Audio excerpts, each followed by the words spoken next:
brethren. This is Big Judah coming to you guys from California. Before I begin, I give all praises to the Most High, Yahweh. I also want to acknowledge the earthly mother, who is wisdom, who is the Holy Spirit. I also want to acknowledge Yahweh Shai.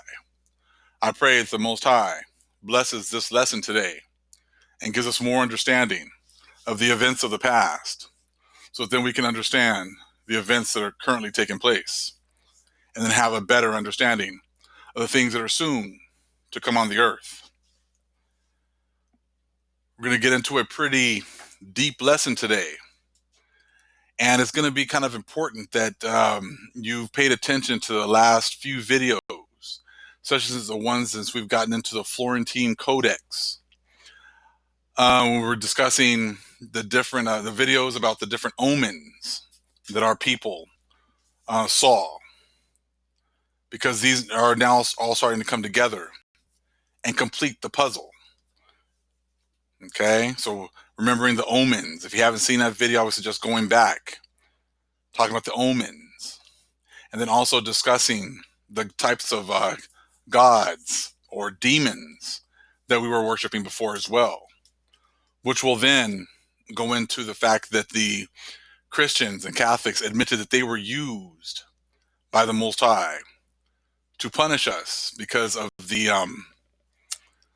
of the idol worship that we were participating in. And then talking about how these other books now are being opened up, and how the Most High is showing who He's allowing to understand this new information, and put these puzzle pieces together in order for us to understand where we are in Bible prophecy. The vast majority of people in the world, as well as even people in the Hebrew walk, are still using Christian doctrine in order to break down biblical prophecy. If you're still thinking that you have to, their time clock is the people over in the Middle East, you're sadly mistaken. If you still try to make everything fit into that holy land over there, you're sadly mistaken. If you're still thinking that we're waiting to be tested, and that we're going to need to finally get started with the tribulation, you're sadly mistaken. Our people have been going through this tribulation now for thousands of years. It intensified in 1492, and it's been going on ever since. 1492 was the beginning of the Northern Kingdom and the Southern Kingdom going through their atrocities together, which was all part of the last prophecy of us going into captivity together, part of the end days, the end times. This morning, I was sleeping, and then I heard something, and it woke me up. And I'm sure it was the Holy Spirit. And she said, 70 shepherds, and it was really loud, and it startled me, and it woke me up. And then the first thing I started thinking of was the Florentine Codexes, and did I miss something about the 70 shepherds in there? And then all these scriptures and books and articles and things that I've been studying started just flooding my mind. So then I got up and sat down and started writing notes and letting the Spirit put information in my head, and then putting this video together in order to share with the brethren. I had made another video, I don't know, over a year ago, talking about how my ministry had come to an end, and I was talking about the 70 shepherds. Many people don't realize, but at that time, I was deathly ill. And I did feel at that time that my ministry had come to an end. It's nothing that I really share with a lot of people. But the Most High had given me a very serious test at that time. And as I was trying to make videos, every time I made a video, I would get very, very sick. and it would take me days to recover. So then I had to kind of step away from making videos for a time and really do some self-reflection. And the Most High was working in me at that time. And, just it was just a lot of things that was going through myself personally, my family, but it was mainly revolving around my health. And then the Most High released me to come back even stronger than I was before and open my eyes to many different things. But at that time that I made that last video, I was pretty much told that I had about a year to live. If things didn't get better, that I was pretty much on my deathbed at that time. And with the Most High brought me through that. And you're going to see the growth between that video and this one today. See how much more information the Most High has released, just proving the times that we're in.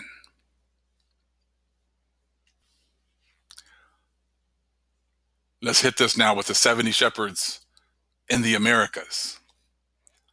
Before, I didn't have the understanding about America and our homeland and the significance that plays.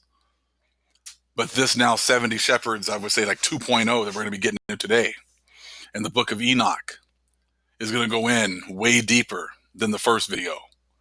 Because now, beyond a shadow of a doubt, the 70 shepherds and that prophecy has played out here in the Americas. And you're going to see how much more in depth and more understanding we have if you watch that video compared to the one you're going to see now. And I would suggest, I'll probably put the link in the description box. Take a look at the other video from over a year ago and look now at what we have. This will show you why when people say you need to stick with the doctrine that, Paul gave us or the apostles gave us in the New Testament, and you can't deviate. I'm going to show you what happens when you allow the Holy Spirit to start to teach you how much more growth you can have and you can see. And that's the difference, because many people want to say that, hey, you know what, this is the doctrine that we were given. These are the books that we were given. And that's all that there is. And if you leave that, you're going off. Well, I'm going to show you today, I'm going to be a prime example today of what happens when you allow the Holy Spirit to do her job. And you just make sure you're open to be led by her when the Most High sends her to you. All right. Two things that Esau has given us. He gave us a doctrine, and he uses the Bible, in order to get you stuck on that doctrine. And in the books that he's given us, push Jerusalem. Then from Jerusalem, our people moved into Africa. And then they were shipped over here into the Americas. And then the Most High is going to take them back into Jerusalem. That's pretty much how that doctrine goes. So when I hear some of our own people saying, this doctrine is not good enough for you or whatever else, or you need to stick with what was given to us in the beginning, the Most High didn't give us this doctrine. This is a doctrine that Esau has set up. And he's used the Bible to manipulate our minds to only think in those terms. That's why so many people used Babylon and Timbuktu. No problem with that, because it reinforces the doctrine that Esau has given us. Okay? So then all prophecy is based on following that doctrine. And you're not allowed to deviate from what you were given. So when you hear people saying, hey, Paul gave us this, or, this is what Paul gave us and we can't walk away from this, or this is what the apostles gave us and we can't walk away from that, we are just expanding on the rest of this doctrine. This is why many people don't realize there were more of our people killed Well, quick question. Where do you think more people were killed? In the Americas or in the islands, Mexico, and South America? If you really know the 10 tribes, we're on the islands in Mexico and in South America, and there's 10 of them, then more of our people were killed on the islands in Mexico and down in South America. So how is it that no one ever talks about those places needing to be destroyed for what's happened to our people? Well, I can tell you why. Because the Bible gives you a certain doctrine, and you're not allowed to deviate from that. So when you hear people keep saying Babylon is America, they keep talking about just like America, like America is the only place that our people were killed, and they just give a pass to Central America, Mexico, South America, the islands, like those places get a pass. Recompense is coming worldwide, not just there. Okay, but this is why they don't understand biblical prophecy, because they're only using the Bible, and the Bible only gives them certain parameters, and they can't step out of those parameters. Okay? And that's why there's always two huge things that all Christians, Catholics, and many people in the Hebrews community always stress. Okay? That you can't use any new books or very little of the new books. And that, yes, Israel was here in the Americas, but this isn't the promised land. Those two are just non-starters. Yes, you'll have a lot of people in the Hebrew community. Oh, yeah, the 10 tribes, yes, they were here in the Americas. They were here in the Americas. But then when you say, well, these were the promised lands. Oh, no, no, no, no, no, no. We're not going to go that far. But for sure, they were all here. You see, and I've always noticed that. No new books, no new information, and these weren't the promised lands. For sure. Okay? And I always say, well, then if it's not the promised land, then whose land is it? Because after the flood, Noah divided up the whole world to all the three sons. Okay?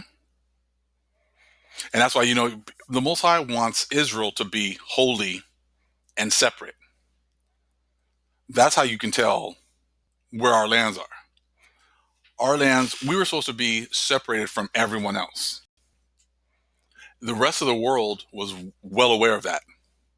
And you're going to see a quote here from King Drop that he put up on Instagram that goes perfectly with this concept.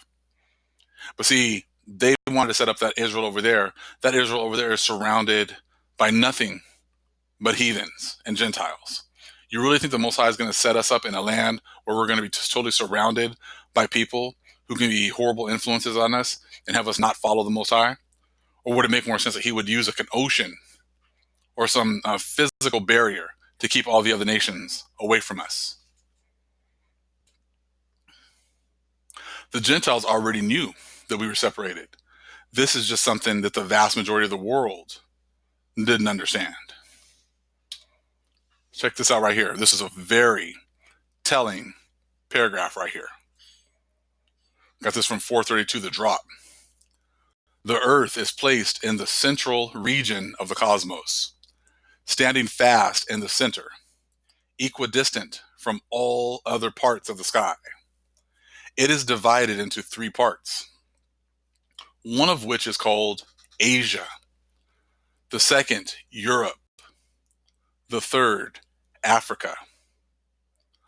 Apart from these three parts of the world, there exists a fourth part beyond the ocean, which is unknown to us. Isidore of Seville, Etymologies, circa AD 600. This right here should be some mind-blowing stuff right here. The reason is because when they keep saying it's a new world, the new world, the new world, that they found a new world, yes, it was new to them because the Most High did not allow them to find it. The Most High kept that land separate. He kept that land holy. He didn't keep that land holy then for other nations. He kept that land holy for his people. He kept his people separate, which now makes so much more sense as to why when they came over here, they burned all of our records, hid all of our books, so they could make up their own story about what they found, knowing that they found paradise and Eden. So therefore, that's why when they had to set up a Bible in a certain way, so that you don't think about all the things that they found when they got over here, and you don't realize that this is your land, and that this is where the 70 shepherds of Enoch is going to play out. You know, this is huge. Apart from these three parts of the world, there exists a fourth part beyond the ocean, which is unknown to us. So now, do you really think that when Columbus came over this way, these people all knew the scriptures? They knew the Bible. They knew our people were separated. And they knew that I watched a video from the drop, and it was talking about how it was 2 or 3 more times difficult for them to sail from their lands to our lands, but it was way easier for us to go from our lands to their lands, just because the way the Most High set up the currents, set up everything to keep the other nations away from us, because he knew that as soon as they come around us, that they were going to be horrible influences on us and get us following their gods and get us falling off and everything else. So he wanted to keep us separate. Okay. So again, like I said, apart from these three parts of the world, there exists a fourth part beyond the ocean, which is unknown to us. So they knew that there was lands over there. They knew there were people over there. They just knew that the Most High was keeping them away. That's why when you read in Nephi, how the Most High had to send the Spirit in order to lead Columbus over here, because he already kept these people away. That was all part of the covenant, was keeping the other nations away from us. All right. Now we kind of laid the groundwork. Now you kind of understand why the Bible's written a certain way, why prophecy is written a certain way, why everybody's looking over there and they're not looking at what's happening right here in front, under their noses, because that's where biblical prophecy is being fulfilled. The Most High waking up the men he wants to use, making up the women he wants to use, in order to go deeper and give more knowledge and understanding to the people. That's what's happening right now. That's biblical prophecy right now. The Most High is calling the people, his chosen people, into this right now. Now we're going to read a little bit from the Sefer, the book of Enoch. I want to say this is let me get there real fast.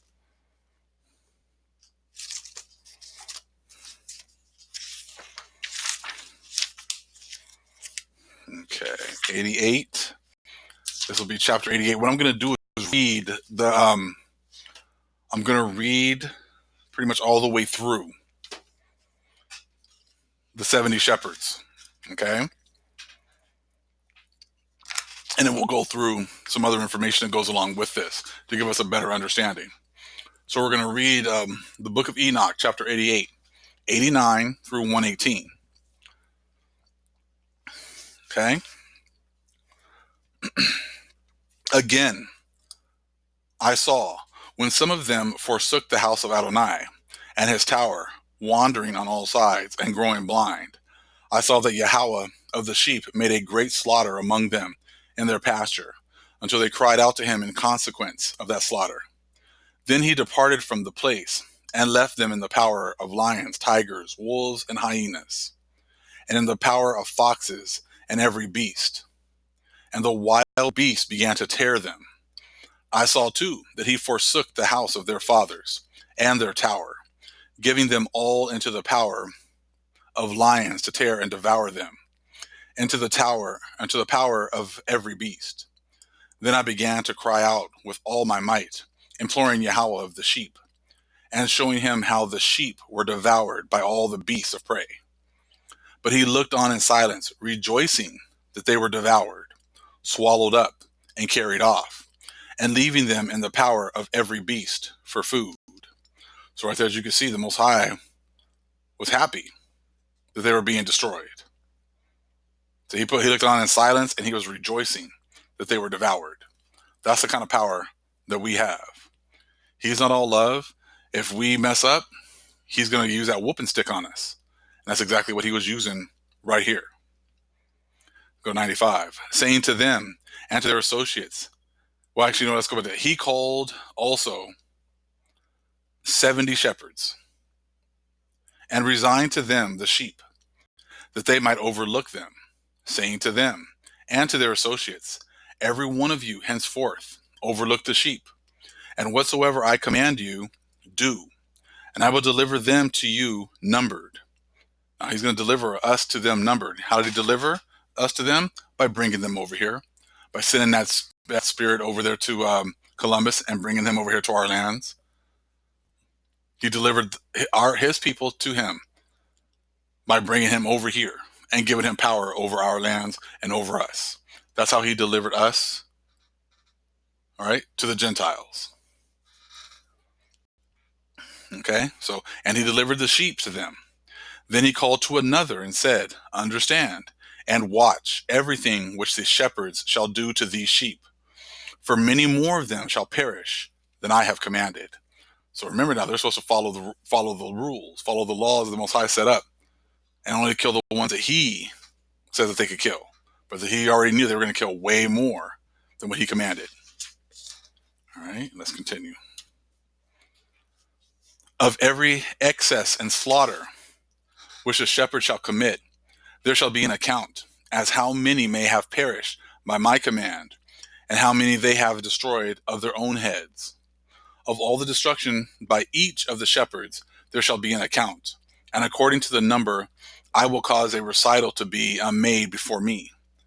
How many they have destroyed of their own heads, and how many they have delivered up to destruction, that I may have this testimony against them. All right, so he wanted a testimony, to see if they were going to follow what the Most High said. All right, that I may know all their proceedings, and that delivering to them, I may see what they will do, whether they will act as I have commanded them or not. However, they shall be ignorant, neither shall you make any explanation to them. Okay. Neither shall you neither shall you reprove them, but there shall be an account of all the destruction done by them in their respective seasons. Then they began to kill and destroy more than it was commanded them. Okay, that's really important. Make sure you guys remember this part. Then they began to kill and destroy more than it was commanded them. And they left the sheep in the power of the lions, so that very many of them were devoured and swallowed up by the lions, and tigers and wild boars preyed upon them. The tower they burnt and overthrew that house. So they overthrew our towers, they overthrew our house, they overthrew everything. All right, 102. Then I grieved extremely on account of the tower.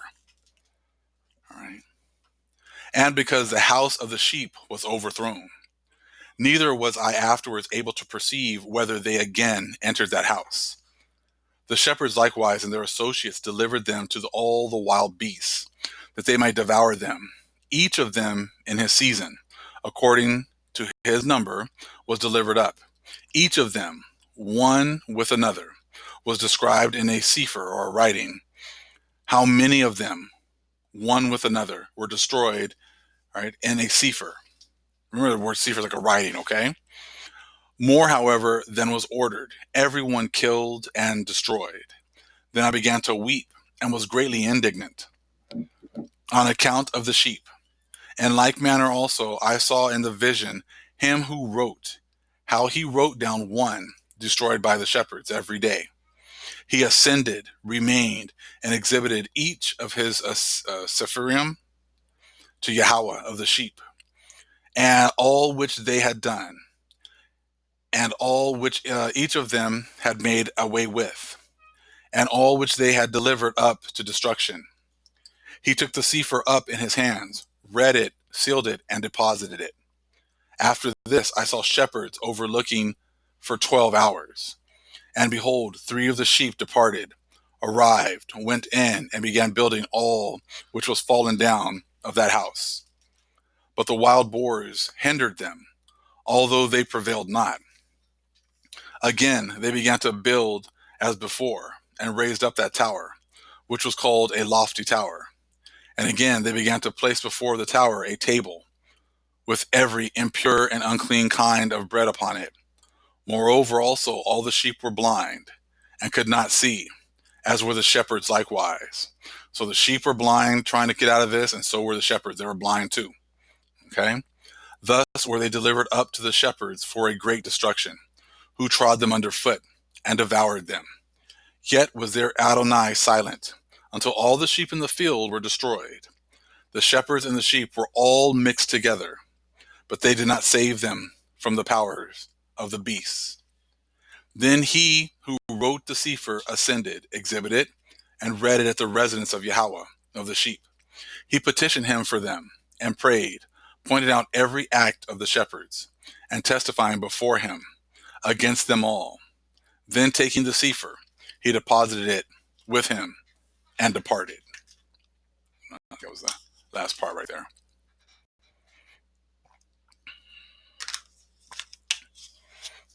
Okay? So, as you can see, why they wrote the Bible a certain way.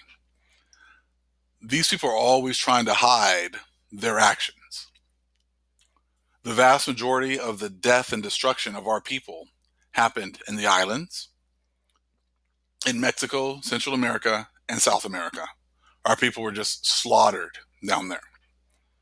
But if you just follow the Bible, it's only going to take you Middle East, West Africa, America, then back over to the Middle East again. And in that circle right there. That's pretty much where the vast majority of people are thinking of all biblical prophecy and everything pretty much working in that little circle. They're hiding all this destruction. They're hiding the fact that, like, they knew these lands were over here. They knew that our people were over here, and they knew they couldn't get over here because the allowed them to. Even though they admitted that. That's why this is so important. Apart from these three parts of the world, there exists a fourth part beyond the ocean, which is unknown to us. So when the Most High let them come over, they just went crazy. Now, this is how you know they knew exactly what they found. Look up here. This is from Dogs of the Conquest, page 4. It says, in the Indies, Columbus had found a kind of Eden. Okay, so you find a kind of Eden? No, he knew he founded the Promised Lands. Why would you even be comparing it to Eden? Why would you be comparing it? Because he knew exactly what he was coming to find, the Promised Lands. Just because most people don't realize that, these people know exactly what they were given. They were given access to the people of the promise, the people of the book, and our lands. So that's why it says, in the Indies, Columbus had found a kind of Eden, whose natives seemed to bend willingly to Spanish domination. Thus, he in all probability did not contemplate bringing dogs with him, even on his second voyage. Now, why were the natives bending? Why do they seem to bend willingly to the Spanish domination? Remember the omens. The omens already foretold, so they already knew. For years, they were getting these omens that these people were going to come and to destroy them. So they pretty much just were going to just, bend down, take to their knees, and just pretty much be complacent and give them whatever it is they wanted. That goes back also with 70 shepherds, where the Most High said he was going to pretty much give the people over to the shepherds. That's why it's so important to understand these omens that these people had already seen. It wasn't like it was a surprise. They knew these people were coming. So that's why they went ahead and they just, they gave the Spanish whatever it is they wanted. So it wasn't even necessary for them to come over here and just kill in excess. These people were already, listening to them. They were already docile. They already knew what was coming.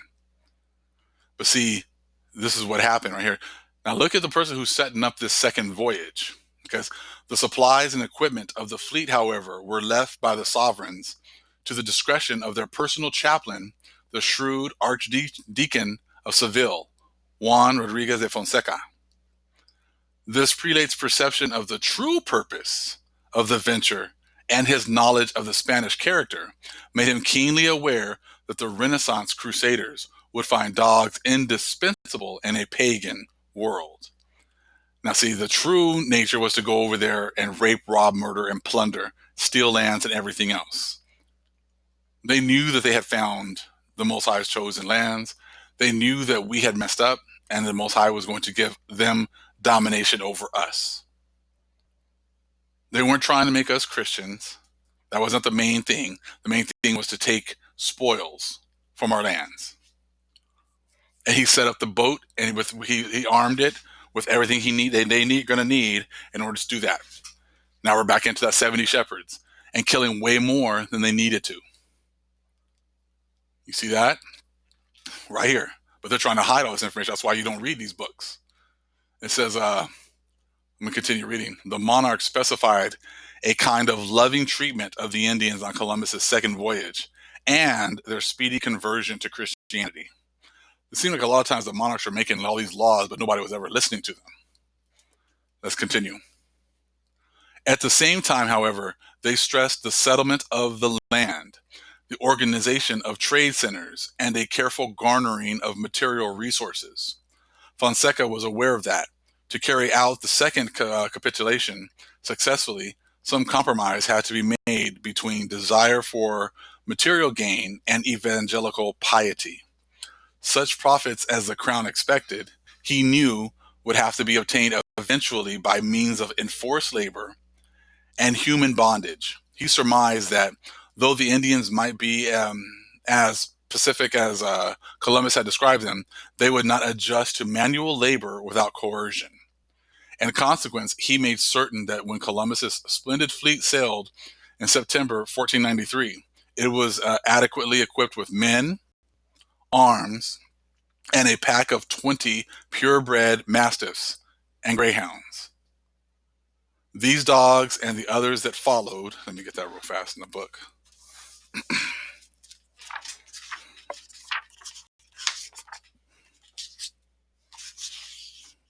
Were to lay a bloody trail across the islands and mainland of the newfound world. All right. So, and these dogs were used, and that was also in Jeremiah. I made a video about the 10 tribes. Go back about that. Talks about how the Most High had already said that the dogs were going to be used, and they were all part of Bible prophecy. It was all Bible prophecy that these dogs were going to be used to pretty much destroy our people. Let me see. Let me get that really quick.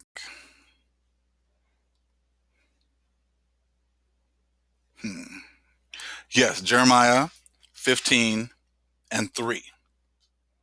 And I will appoint over them 4 kinds, saith the Lord. Okay, the Most High is doing this.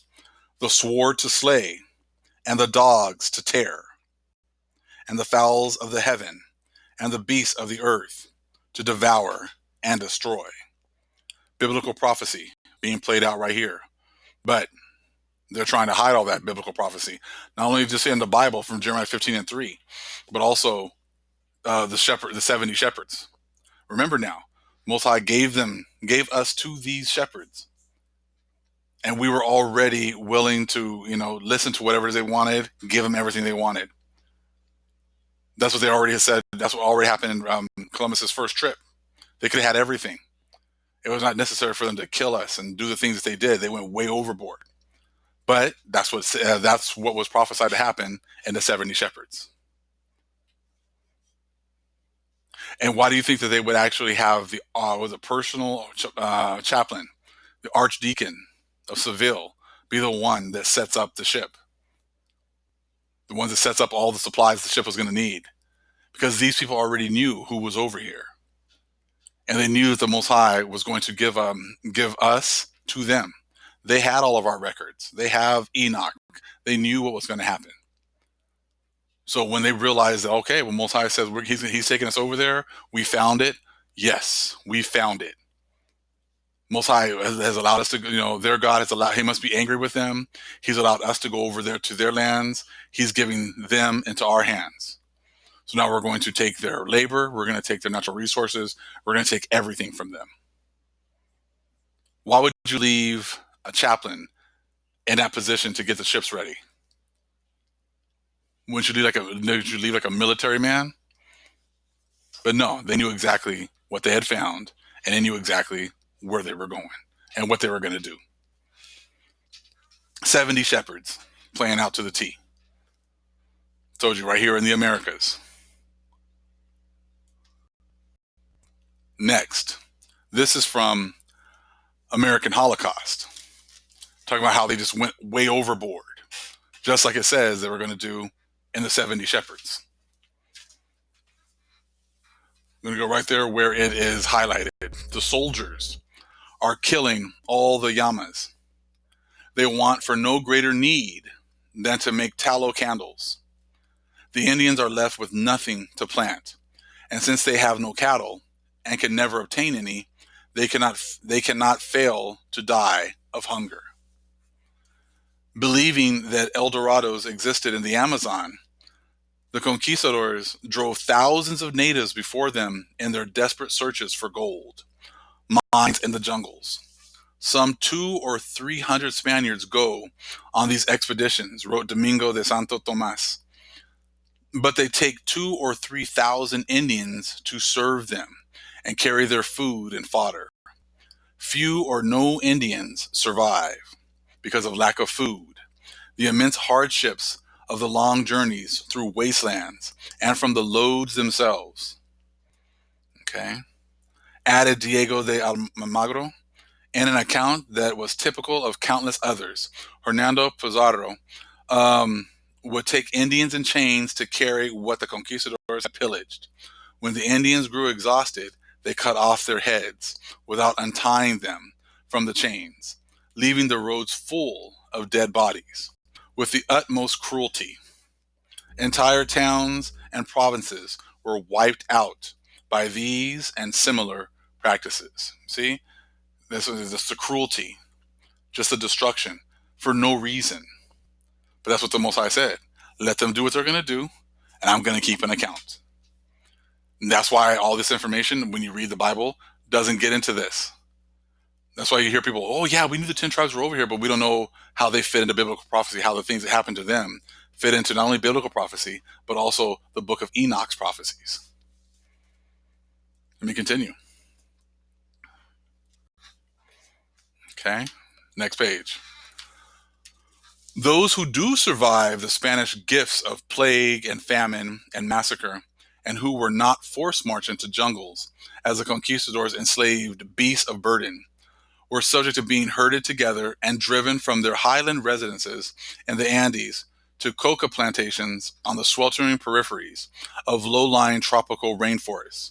There, their lungs, long adapted to the cool, thin air of mountain altitudes, were assaulted by a barrage of still more strange, debilitating, and murderous diseases, including Uta and Mal de los Andes, which ate away at noses, mouths, and throats before bringing on terrifyingly painful death. So many were succumbing at such a rapid rate, in fact, that even the Spanish crown began worrying about the long-term success of their enterprise should too many Indians be destroyed. Because an infinite number of Indians perish, observed King Philip himself in a belated imperial decree, and others emerge so sick and weak that they never recuperate. The coca trade, he urged, must be moderated or discouraged. But here we go. The Spanish on the scene, trying for more precision than their king regarding the matter of Indian mortality, estimated that between a third and half of the annual quota of cocoa workers died as a result of the 5-month service in the fields. And those who did survive, and the fewer still who lived out the remainder of the year, had only the next round of lethal work to face in the coming season ahead. Still, despite the urgings of the crown, the trade of coca grew because, as Hernando de Santillan put it, down there in the coca plantations, there is one disease worse than all the rest: the unrestrained greed of the Spaniards. So you can see that. I mean, like, they were just sitting there just using these people, destroying these people, and they didn't care about anything but money. Greed was more important than absolutely everything. But again, that goes right back to the book, the book of Enoch. Goes right back to the 70 shepherds. Goes right back there too, making sure that I'm going to deliver a certain amount to you, and they're going to kill way more than what it said, than what they've allowed. Okay, so as I said, all of this is all biblical prophecy. And that's why I said when you use the Bible only, you're only going to concentrate on certain areas. West Africa, America, back to Middle East. And you're going to forget about all this other information because that's what they want. They don't want you to realize that all the stuff they were doing down here was way worse, and it was fulfilling the book of Enoch, which shows you why the book of Enoch is so important. But you have to be able to, have the Holy Spirit to make the connections between the historical accounts and what the Most High had already said was going to happen. All right, next one here. Let's see here. Which one is this? 71. Let me get there real quick. I mean, there's so much information that goes along with this. Let me see. Which one is this? 172. Okay. Some of the stuff that they were doing to the babies. Okay. Let's see. We'll start where it says for Spanish reports.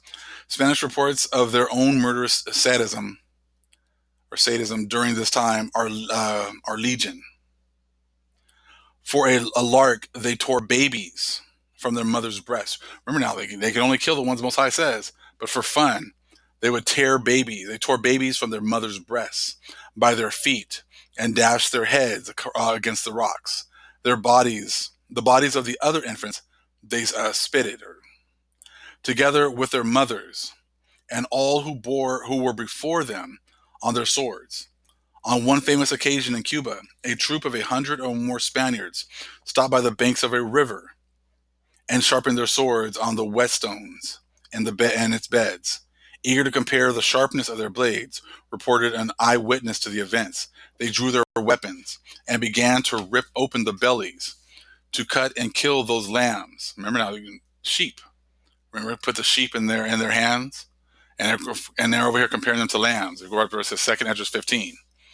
So again, began to rip open the bellies to cut and kill those lambs, men, women, children, and old folk, all of whom were seated, off guard and frightened, watching the mares and the Spaniards.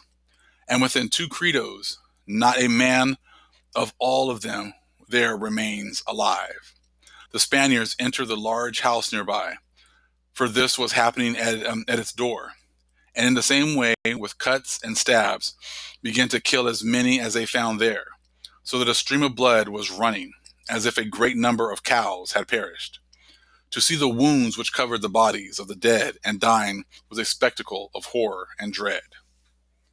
This particular slaughter began at the village of Zucayo, where the townsfolk earlier had provided for the conquistadors a feast of cassava, fruit, and fish. From there, it spread. No one knows just how many Indians the Spanish killed in this sadistic spree, but Las Casas put the number at well over 20,000 before the soldiers' thirst for horror had been slacked.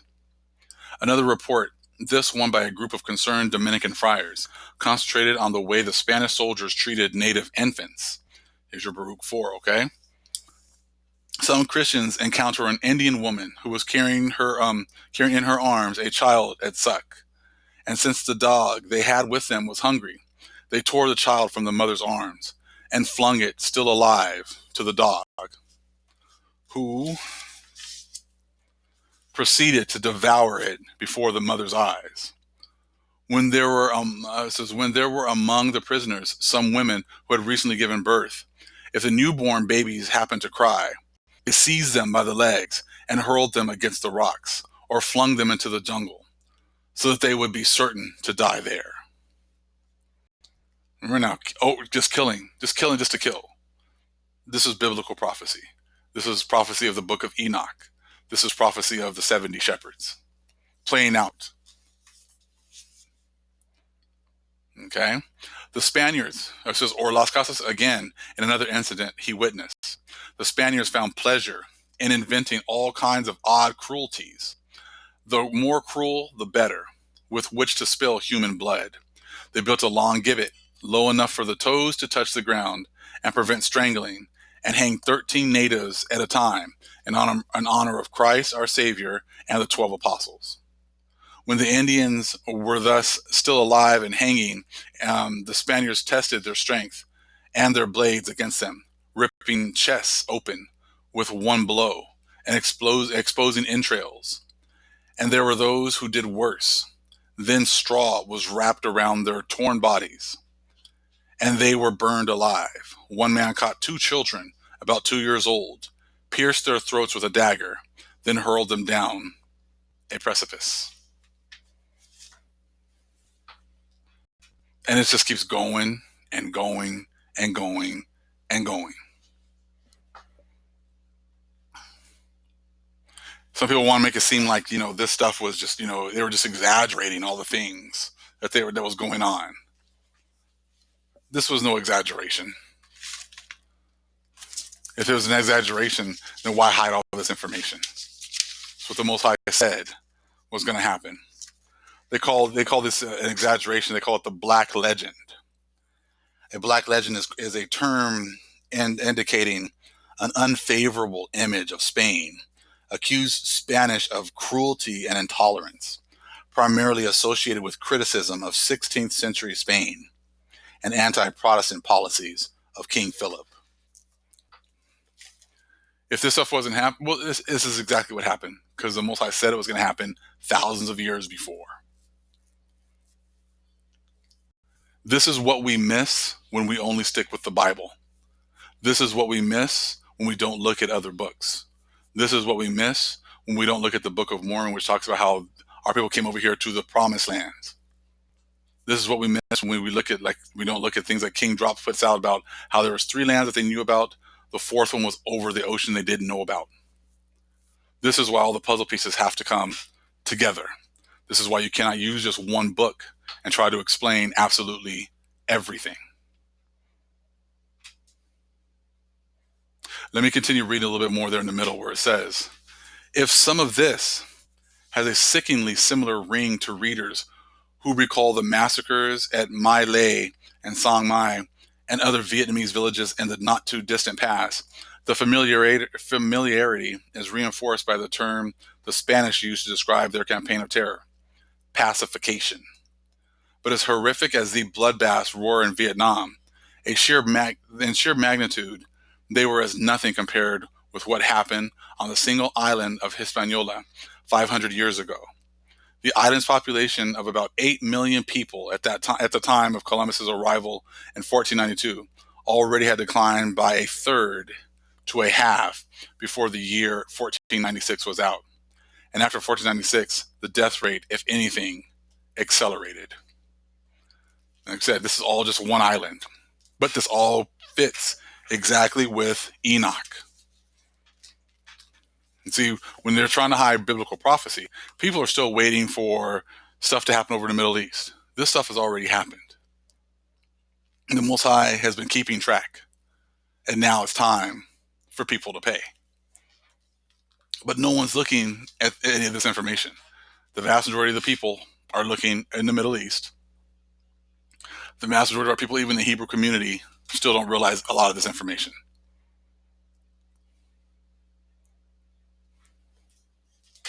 This is why it's so important to look at other information, other books, bring that information out and bring it together with our writings in order to get understanding of what happened to our people. And so people were talking about Deuteronomy 28:68. It's funny because, pick up a book, people. Read. Deuteronomy 28:68 does not just mean people were brought from Africa to here. This stuff was happening over here as well. Take a look at that last paragraph, because there are so many people dying on Hispaniola that they had to go to other islands and enslave the people there, put them on ships, and then bring them over here. Same thing. They were just replacing the population. I'll read that last paragraph. But death seized these imported slaves. Actually, let me read right over that where it says, rather, it is a shadowy and passing footnote to the Holocaust of the Spanish at the same time were bringing to the rest of the Caribbean. For that fleeting against the population stabilization was caused by the importation of tens of thousands of slaves from surrounding islands in a fruitless attempt by the Spanish to replace the dying natives of Hispaniola. So they went to the other islands, got people there, and brought them in ships over to Hispaniola. But death seized these imported slaves as quickly as it had Hispaniola's natives, and thus the islands of the Bahamas were rapidly stripped of perhaps 500,000 people, in large part for use as short-lived replacements by the Spanish for Hispaniola's nearly eradicated indigenous inhabitants. And that was happening all over the place over here. They would get some natives and they would take them somewhere else and put them in a ship, and they would take them to another island or take them somewhere else in order to be slaves there. Same thing. All of these curses played out here, played out with the Northern Kingdom, also played out with the Southern Kingdom. Everybody was shipped up all over the place. But like I said, prophecy is going to get fulfilled. And that's exactly what's happened. Showing why it was so important for us to get this understanding, because the Most High is about to bring destruction. And people need to understand why. Let's see. This is from the Codex. I want to say, yes. Book 12, page 29. Cholula. And I'm going to read from what happened in Cholula real fast. Okay. This is almost page 65. It's in the book of Dogs of the Conquest. It's on page 65. I didn't take a picture of it because it was a really small little section of information. I'm just going to read it. Okay. Talking about how the Spaniards treated the people of Cholula. I'm going to be actually doing a video pretty soon on that. Cortez again sent native messengers ahead, warning the Cholulans to accept the invaders amicably and telling them of the awesome effectiveness of Spanish battle equipment. Once more, they spoke of the dogs, declaring that they were like lions and lynxes and that they devoured Indians. So the Cholulans permitted the Spaniards to enter the city and housed them well. Again, they were being good to these people. They already knew about the omens, so they already were accepting, their place. They were accepting, their place at the bottom. The Cholulans permitted the Spaniards to enter the city and house them well. But somehow they aroused the suspicion of Cortez, who, after summoning their chieftains for a conference, had them killed. Sahagún describes how the dogs raced ahead of their masters at this massacre, their muzzles held high, their nostrils extended, and ropes of saliva drooling from their mouths, behavior which, if not actually destructive, was certainly intimidating. And see how they kind of just glossed over it. Yeah, we don't know why he got upset, but he just kind of killed him for no reason. This gives you a little bit more information about that. All right, let's see. Let's take a look here. Where it says, when the Spaniards had so heard, they went to Cholula. The Tlaxcalans and the Kempayans accompanied them. They went arrayed for war. When they went arriving thereupon, there was calling out, there was shouting that all the noblemen, the lords, those who led one, the brave warriors, the commoners should come. This is when the Spaniards got into Cholula, okay? Get a little bit more information here. There was crowding into the temple courtyard. And when all had come together, then the Spaniards and their allies closed off each of the entrances, as many places as there was entrance. There was thereupon the stabbing, the slaying, the beating of the people. The Cholulan had suspected nothing. Neither with arrows nor with shields had he contended against the Spaniards. Just so were they treacherously slain, deceitfully slain, unknowingly. Let me get that real fast. I'm going to page 30. Unknowingly slain. Okay? So see, they didn't have to kill him, but just like I said in Enoch, that's exactly what they were going to do. So if this is not the 70 shepherds happening here, show me where. Show me where these kinds of things were happening to hundreds of millions of people. Just because people want to ignore the book of Enoch, well, this isn't the right book of Enoch, or this Enoch isn't a good copy of Enoch, or this isn't really what's happening. I mean, this is what the book of Enoch said was going to happen. This is exactly what has happened to our people. It fits historical accounts, and they've been trying to hide all this information, and they've done a great job because the vast majority of the people in the world don't want anything to do with it.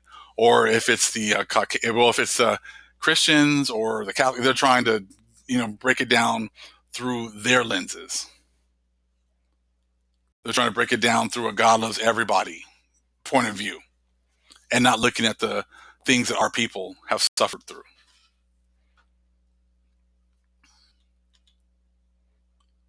Now, as we come to the end, I want you guys to understand, like I said, this is biblical prophecy. Now, something that I want you people to understand, I want my listeners to understand, and everyone else who may be new to the channel. There's a reason why people are so hell-bent on pushing the word, the black Hebrew Israelites, and pushing the fact that the Gentiles all of them are all going to go into slavery. All of them. Okay? Those are the kinds of things that have been pushed for a very long time. Let me explain to you some people this. Not all of people of Negro descent are part of the tribes of Israel. There are going to be plenty of people who look like us who are not part of this. They might be our cousins, might be half brothers, half sisters, but they're not of the chosen seed.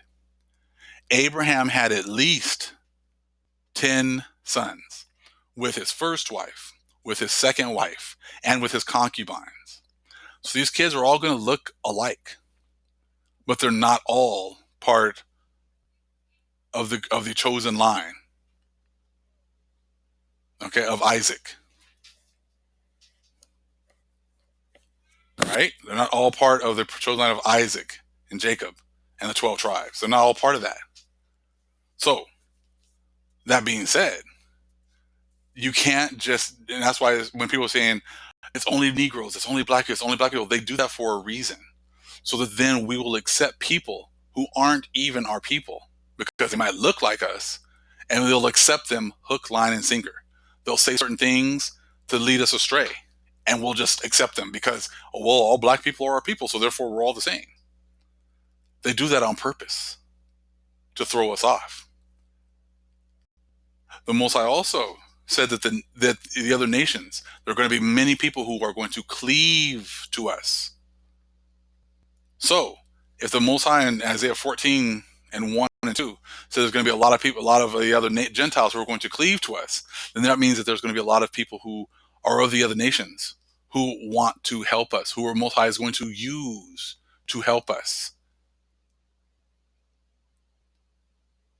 So, if the Most High has already said that he's going to do that, this is what happens when you go black only, and that's it. And all Gentiles are going to get this. The Most High is going to dictate. The Most High is going to open up the hearts of many Gentiles, and they're going to see the truth, and that they're going to cleave to us. And there's also going to be a whole lot of people who look like us that aren't our people. But see, this is what happens when you try to push the whole black Hebrew Israelites, and that's it. That's why it's been pushed. So then now we're accepting people who aren't necessarily our people in positions of power, and people who are going to be sent by the Most High to support us and help us. We're not going to accept their help and support. You see, like I said, the deception goes very deep. Let me show you something. This has been happening the entire time. This was also written in Book 12, where the natives are actually describing the Spaniards. And this goes with a video that Brother Curumeo did. I would suggest you guys look at that on his channel. I think it's called Columbus and His Friends. Because check this out. There are actually quite a few Negroes who were part of the Spaniards who came over here and were killing and destroying our people. And here they're right here. Let's take a look at them right here. In the middle, it says all All iron was their war array. So that's showing you how they showed up in Cholula, okay? In iron, they clothed themselves. With iron, they covered their heads. Iron were their swords. Iron were their crossbows. Iron were their shields. Iron were their lances. And those which bore them upon their backs, their deer, were as tall as roof terraces. And their bodies were everywhere covered. Only their faces appeared. They were very white. They had chalky faces. They had yellow hair, though the hair of some was black. Long were their beards. They also were yellow. So they had black and yellow beards, okay? Blonde and black beards, okay? Long were their beards. They also were yellow. They were yellow bearded. The Negroes' hair was kinky. It was curly. And if you read down the Spanish part there in the bottom, okay? It gives you a more understanding of what's going on right there. But so there were Negroes who came over here with the Spaniards and were actually destroying our people as well. Fast forward to today. There are going to be plenty of Negroes who are going to side with the Edomites and going to work with them in order to destroy this awakening today. They've already been used. They've been used. This is why you have to test the spirit. If anyone's telling you just to accept someone just because they're a so-called black person, they're lying to you. You can't trust anyone just because of how they look. You have to test their fruits. So this is an example of these people came over here and destroyed our people. They knew exactly what they were going to do. And many people that look just like us came over here with them to do it. Fast forward to today. When you hear people saying, hey, all black people, all Negroes are all, they're all the 12 tribes or whatever else. No, they're not. Like I said before, Abraham had at least 10 sons. They're going to look just like us, but they're not part of this awakening. Not in any leadership position anyways. You don't think that the Gentiles, the Edomites, wouldn't use our own people that look like us in order to stifle this awakening, in order to control how this awakening is going to happen? You don't think they've already been doing that? Yes, they have. And that's why the Most High said, these first books, read them openly so that the worthy and unworthy can read them. But the last books, the Most High is going to dictate and show you who he's going to use in order to lead the nation. That's biblical prophecy. That's the biblical prophecy that the rest of the world is missing out on.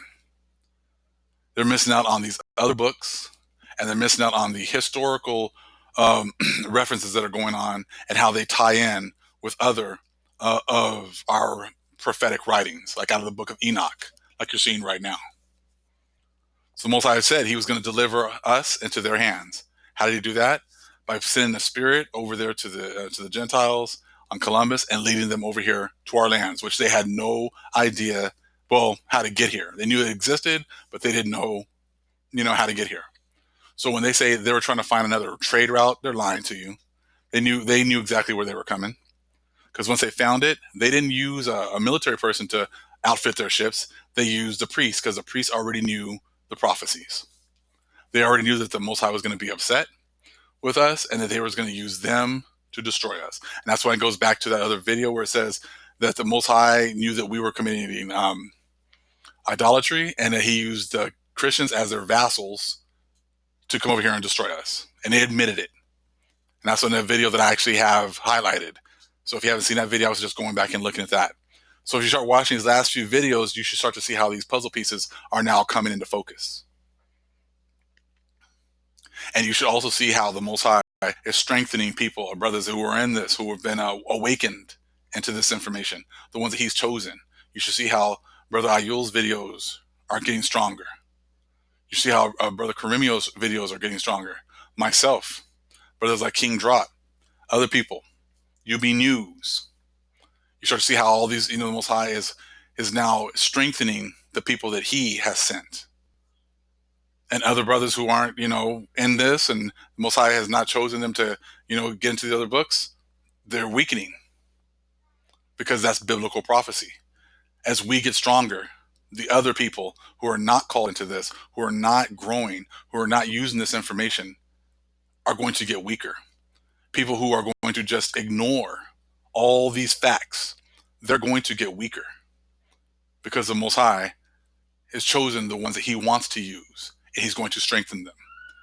And he's going to draw many people, Hebrews, and he's going to draw in Gentiles, who are going to cling or cleave to these people. They're going to cleave to these Hebrews.